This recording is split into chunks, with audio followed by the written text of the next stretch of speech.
Good morning, good afternoon, and good evening, Los Santos. You're watching Weazel News. I'm James Knight. Here's what's been happening in your city. In his last act as governor, Chad Carrington issued a pardon to Brick Richards, who is serving a life sentence in Bolingbroke Penitentiary. Officer Green. Oh, hello, Officer Green. I am Governor Carrington. I have some paperwork for you. I don't know if I can hand it through this glass. I'll come around. Hello. I have some paperwork for the release of one Mr. Brick Richards in there. Yeah!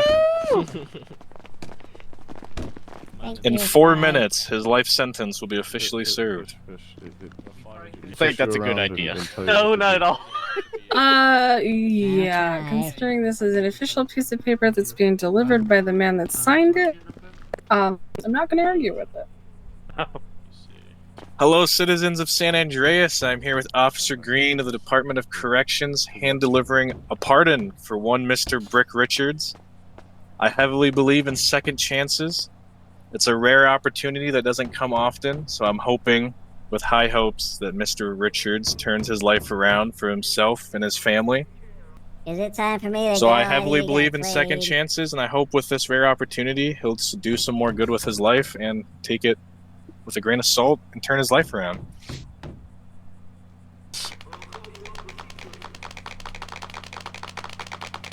Rick, we love you too. It's about fucking time. Oh, it's just... I'm incredibly grateful and really nervous. Never thought this day would come or happen. Yeah, it's all downhill from here, dog. Shut up, Ralph. You shut your mouth. Brick, you are now a free man, no longer in the custody of the state. If you do all this for a man who didn't even vote for you, I'd love to see what you do for somebody who put you in that seat. Governor Carrington has all the faith that Mr. Richards has been rehabilitated and will become an upstanding member of society. The BCSO and the LSFD recently had to work together to save the life of a stranded trucker up in the mountains of Blaine County. We happened upon the scene and recorded the story. So I'm locked between two trees. If someone just knocks the trailer off, I should be able to back up. Yeah, as soon as EMS gets here, we'll track. Yeah, because I'm only floating because the trailer. So do you have any friends or family that we should call in case you don't make it out of here? Nope. No friends, no family. I think we're gonna try something here in a minute. I'll let you know what happens. Oh dear God. As you can see, search and rescue, this guy is stuck. I see that. Well, you're gonna have to get a tow for the truck because it's either you get out of the truck or you go down with the truck. I'll go. I'm going down with the truck, man.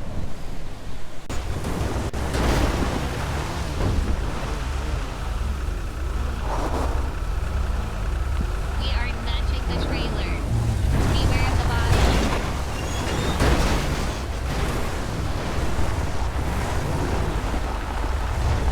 Now. Oh, there he goes. Bye-bye. This is a way worse predicament than it was previously. Suspected arson attacks on Paleto Bay left a wave of destruction after a fire broke out at the BCSO's Paleto Bay office and spread right across all the way to the Vice dealership on the other side of town.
Wayward Tattoo has a new location. Here's Obadiah with more.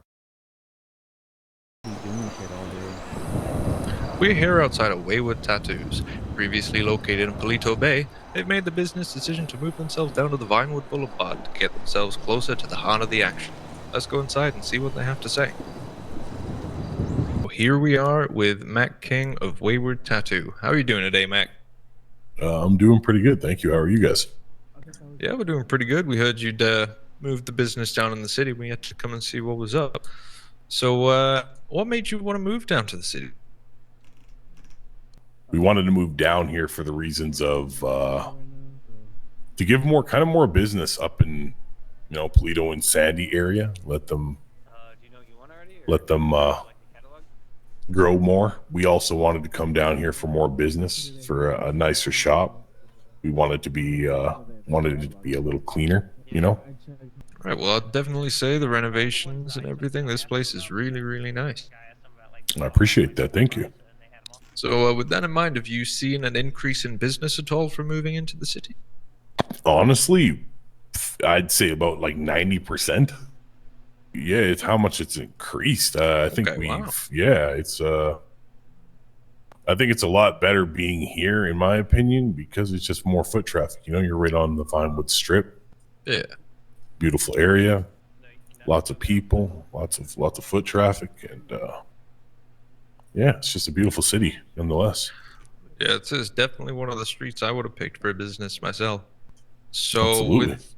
with that in mind, what are your plans, or what are the business's plans for the future? Honestly, we got a lot in store for the future. I can't really say what, but I mean,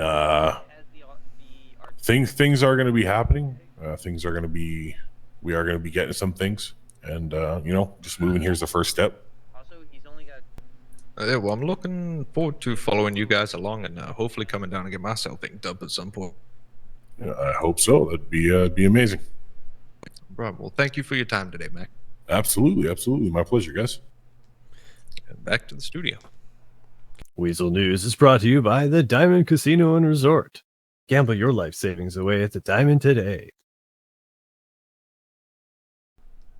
Hello, fabulous Los Santos. It's your favorite fashion-forward weather Barbie, and I've got the hottest update for you, literally. The relentless heat wave that's had our city sweltering like a runway in the summer is finally waving goodbye. The sun is still shining bright, but the temperatures are easing down from the scorching highs we've been enduring. We're talking mid-80s, baby. It's the perfect time for to transition your wardrobe to ditch those sweat-soaked looks and embrace chic, breezy styles that let you shine without breaking a sweat. As we glide into the evening, the skies remain clear and the temperatures will settle around a comfortable 70 degrees. It's ideal weather for a night on the town, showcasing your fashion prowess without worrying about melting makeup or frizzy hair. So, my stylish friends, let's celebrate this change and keep those trendy layers ready and continue to flaunt our signature fashion-forward flair. Stay fabulous and stay fierce. State elections have concluded and announced that Darrell Bobby is the county commissioner for a second consecutive term.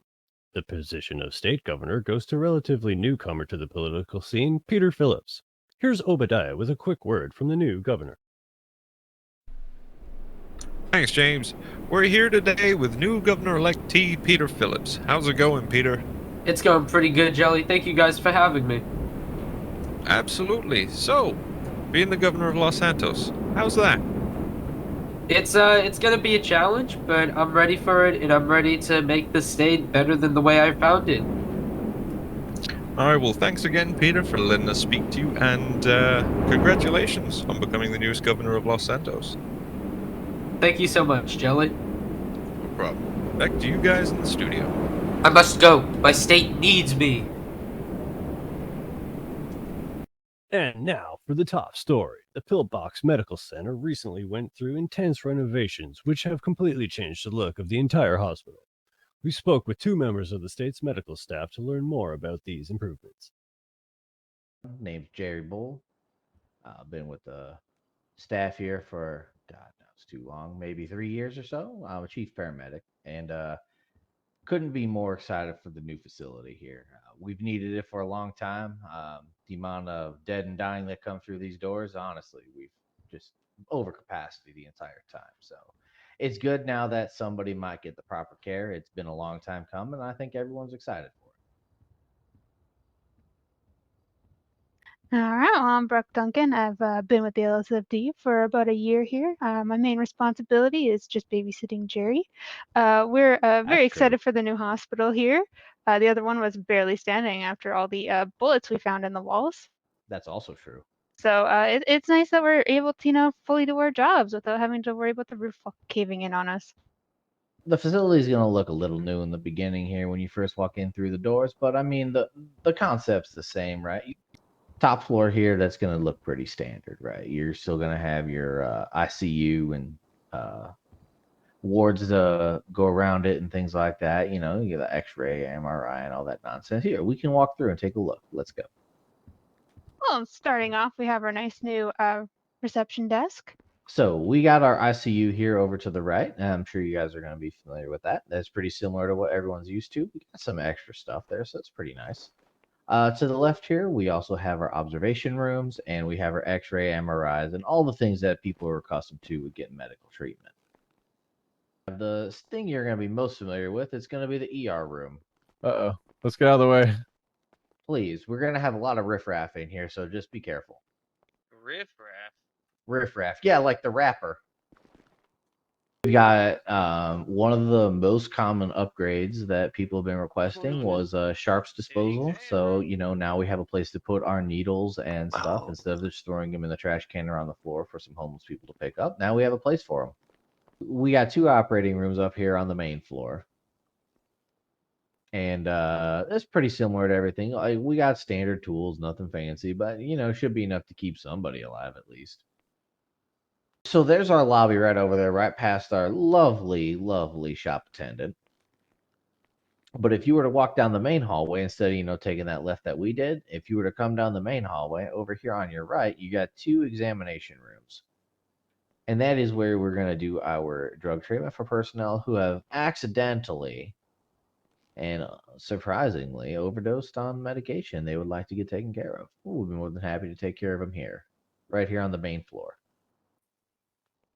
This is Ward C. We all, even, to make it a little more peaceful, we've put some nice artwork on the walls. And we also now have a nice nursing station over here. So we have an adult to supervise all the patients. We actually have staff that can take care of people while they're here, and this should be a real treat. So if you come down the elevator, you're going to be able to come into the waiting room and the bathroom, and that's about it. For the staff and any other person that needs medical attention, we've got the rest of the wards down here on the lower level. So let's go take a look at Ward E right behind you and see what we have. All right, so yeah, much like upstairs, we also have a couple surgery rooms down here, an X-ray, and a MRI machine. So we don't have to take patients between the floors. If you want to continue this way.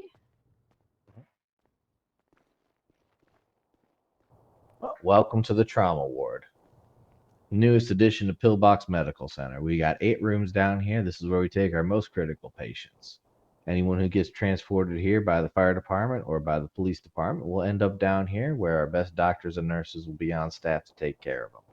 Each room is stocked with your own private bed, your oxygen machine, your heart monitor, and your own hazmat bin. The chances of you dying down here are slightly less than anywhere else, so you should take stock in that. This is where we bring the ones we want to make it. Welcome to Pillbox. It's better than it was. We're the best help that you'll ever get. Wait, what? Because you have no other options. That's true. You're your best last hope. That's another episode in the books. If you have an interesting story, new business, or hot tip, please contact us on Bad Biz or Life Invader. From all of us here at Weazel News, thanks for watching.